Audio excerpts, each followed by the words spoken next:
I say I was the first British person to settle in Victoria, but actually Indigenous Australians had already lived there for thousands of years. They had established ways of land management that allowed their communities to thrive. This changed dramatically for the worse as we built up the colony.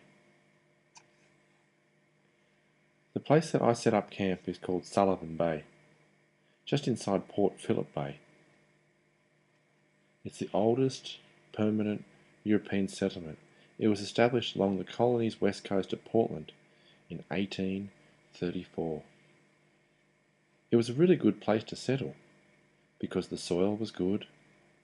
The land around Portland and Warrnambool was eventually occupied by farmers and graziers who were attracted by the rich grasslands. Did you know at this time Victoria was actually part of New South Wales and was known as the Port Phillip District? Victoria had become a separate colony in 1851, and in 1855 it achieved responsible government, with a parliament elected by the people. Prior to this, governors were appointed by the British government to rule the colony. Wool was the most significant rural industry for many years, but the discovery of gold in 1851 brought enormous social and political change.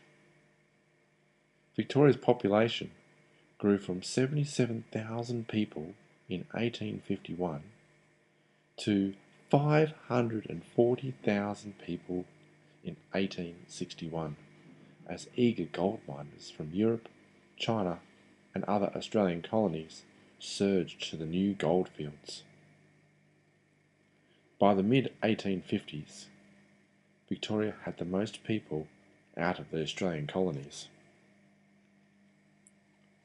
A group formed in 1871, the Australian Natives Association, became very influential and was a powerful voice in favour of federation. Membership was restricted to Australian-born offspring by British ancestry.